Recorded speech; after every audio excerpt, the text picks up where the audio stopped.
Salut la compagnie, c'est Jules Melon et aujourd'hui dans Après Ciné Critique, je vais à nouveau vous parler d'un long métrage de Paul Verhoeven, car oui, ça devient une habitude sur ma chaîne, ça fait quelques mois que je revisite un petit peu sa filmographie entre découverte tardive et revisionnage, et ici pour l'occasion, je vais vous causer d'une œuvre que je me suis refaite, voilà, découverte à l'adolescence, sortie en 1997, Starship Troopers, qui est adapté d'un roman du même nom, du moins en VO, écrit par Robert Heinlein, que j'ai lu il n'y a pas longtemps, dans l'optique de me refaire ce brûlot d'ailleurs. Et au casting, nous retrouvons dans les rôles principaux des jeunes acteurs-actrices, pas forcément issus du milieu cinématographique, plutôt, on va dire, récupérés de certains feuilletons pour adolescents, et ceci n'est pas hasardeux. Par exemple, Casper Van Dien est là, qu'on verra, je crois, la même année, dans un rôle très secondaire, dans le Sleepy Hollow de Tim Burton. À ses côtés, Dina Meyer, qui était dans la série Beverly Hills, Dennis Richards, Jake Busey, le fils de Gary, un Jake d'ailleurs qu'on retrouvait à peu près à la même époque dans Fantôme contre Fantôme de Peter Jackson. Évidemment, il y a Neil Patrick Harris, qui aura une carrière ensuite dans la série How I Met Your Mother, entre autres. Et puis alors, il y a également quelques acteurs chevronnés, dont des habitués du cinéma de Paul Verhoeven, Michael Ironside, par exemple, qui ici ne joue pas vraiment un méchant, pour changer, quoique c'est peut-être un peu plus subtil que ceci, mais ça fait partie de la tonalité de ce film assez particulier. Il y a Clancy Brown, il ne me semble pas qu'il ait joué dans un autre Verhoeven, du moins ça m'échappe si c'est le cas, et en termes d'habitués, nous retrouvons aussi Marshall Bell ou encore Dean Norris. Voilà. Et puis je vais passer pour les autres, parce que oui, il y a d'autres noms, mais moins importants ou peut-être moins marquants. Ce qui est marquant par contre, c'est un film qui a peut-être été mal compris à l'époque, y compris par moi-même d'ailleurs, qui est entre science-fiction et film de guerre, dans un avenir lointain où le monde, la Terre, est uni en une seule fédération, un grand gouvernement, où tout va bien sur le papier, ou pas, peut-être, parce qu'il y a une menace extraterrestre de parasites, d'arachnides, qui attaqueraient du coup notre planète, etc. Et donc, on va suivre des jeunes gens qui sont à l'école au début, qui ont l'air amoureux ou amis selon, qui vont s'engager à l'armée, que ce soit dans l'infanterie mobile ou pour être pilote, peut-être pas par conviction ultime d'aller faire la guerre, non, mais parce qu'ils ont besoin, ils ont envie, surtout, d'être citoyens. Ouais, on est quand même dans un monde où tout a l'air très bien, aseptisé et tout, une fausse utopie, où pour pouvoir prendre des décisions et faire de la politique, même indirectement, on doit passer par ce service militaire et aller tuer peut-être ici des parasites, des extraterrestres. Sinon, vous n'êtes juste qu'un civil qui n'a pas beaucoup de droits, enfin un sous-citoyen quoi. Et donc, on va voir cette bande d'amis, Juan Rico ou Johnny, parce que c'est son surnom, qui est amoureux de Carmen, les deux vont être séparés, elle va être pilote, lui il va dans l'infanterie mobile, il y a sa meilleure amie, enfin du moins celle qui le convoite, triangle amoureux, oh là là, oui, c'est des idées adolescentes encore, qui va suivre Rico pour peut-être enfin être avec lui, et puis d'autres qui vont partir ailleurs, notamment donc le personnage de Neil Patrick Harris, qui va faire plutôt de la science, étudier par exemple la psychologie des bestioles, parce qu'il a des dons presque médiumniques. Bon, et donc ces gens vont être séparés, vont vivre leurs aventures et se retrouver à un moment en plein milieu d'une grande guerre qui s'est déclenchée parce que les parasites auraient attaqué la Terre en envoyant un astéroïde, c'est un peu bizarre.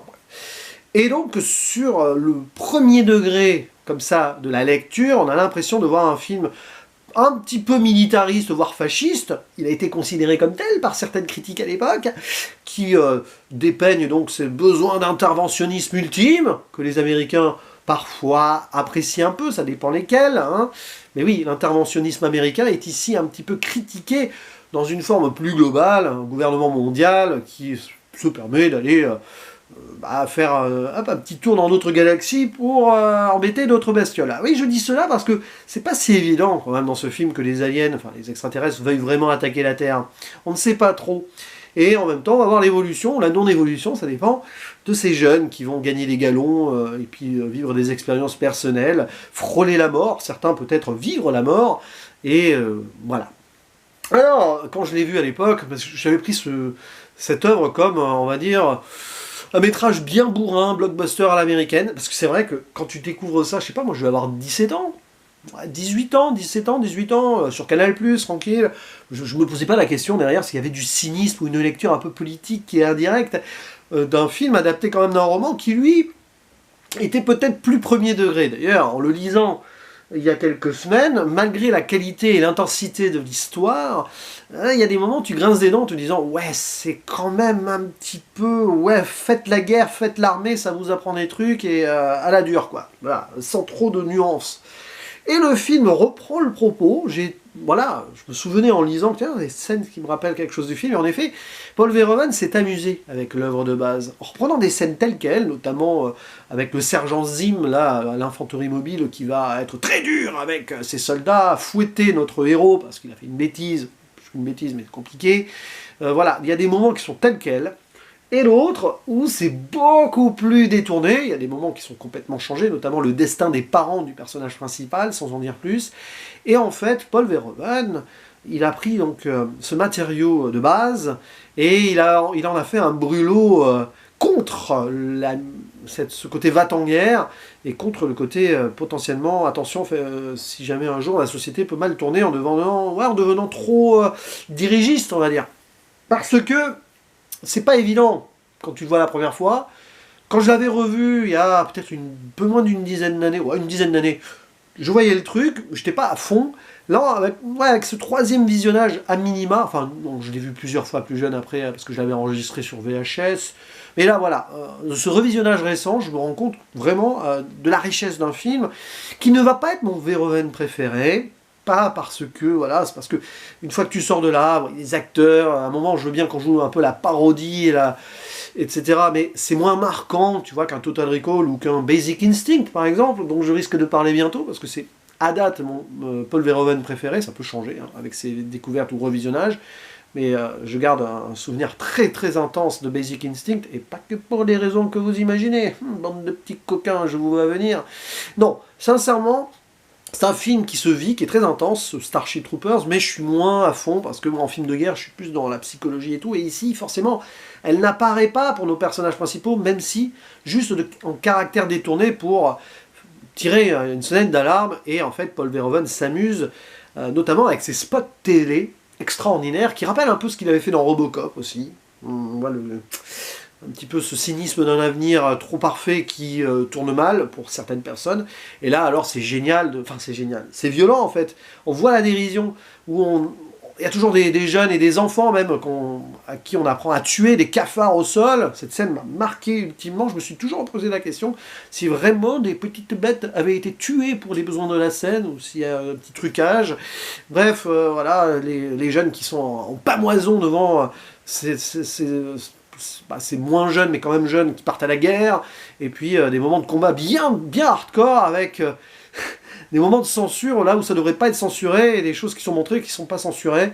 On voit ici l'ironie, hein, la satire totale. Et donc il y a ça, et puis aussi le fait d'avoir mis en avant des jeunes premiers dans ces rôles principaux, pour tourner encore plus en dérision leurs petits problèmes personnels de jeunes gens riches, qui ne se rendent même pas compte à quel point ils sont embrigadés et sont brainwashés dès, on va dire, le lycée, puisqu'on voit les instructeurs qui, quand même, sont très va-t-en-guerre aussi. C'est cette société-là qui construit donc des jeunes tueurs qui vont aller au bout des choses sans se poser des questions. Et pourtant, en parallèle, Verhoeven nous construit quand même ces personnages avec leurs souffrances, leurs doutes, leur amour, leur amitié. C'est presque touchant. On arrive à accrocher un petit peu à leur destin, même si ce n'est que de l'illusion, ceux qui croient vivre quelque chose d'important, mais au final, comme je le disais en préambule, qui nous dit que les humains sont vraiment attaqués? Ce qui donne l'impression, quand on revisionne ceci avec, on va dire, minutie, c'est que plutôt on a des humains qui ont envie d'intervenir sur cette planète et qui harcèlent, limite, ces arachnides, et ces bestioles, elles sont montrées presque plus humaines que des êtres humains, plus on avance dans le film. Voilà, d'ailleurs, un petit mot sur les effets spéciaux. Donc on a de l'animatronique, et puis on a aussi, alors j'ai pas le nom sous les yeux, si c'est ça, voilà, c'est monsieur Phil Tippett qui s'occupe des effets visuels, qui avait bossé sur Star Wars, et ça se sent, hein, un moment dans l'espace et tout. Donc il y a ce côté-là, très années 90, mais même un peu rétro 80, pour un avenir lointain, et ça m'avait marqué à l'époque. Donc voilà, des scènes violentes, bien gore aussi, qui contrastent donc avec les spots où on va te censurer... par exemple, une vache qui va être bouffée, mais à côté, on va quand même te montrer la mort en direct de jeunes soldats. D'ailleurs, on commence par ce flashback-là qui va avoir un écho, on retourne là-dessus vers le milieu du film. Et ouais, et puis la musique aussi de Basil Poledouris, qui parfois faussement, mais qui renforce l'ironie du propos, je trouve. Donc il y a une belle lecture à faire là-dessus. Et puis voilà quoi. Et puis le personnage de Michael Ironside est passionnant aussi. Voilà, c'est pas vraiment un méchant pour une fois, mais quand même vu le système dans lequel il évolue, bah, directement il l'est plus ou moins. Clancy Brown aussi extraordinaire avec son personnage qui a un destin qui est équivalent au bouquin.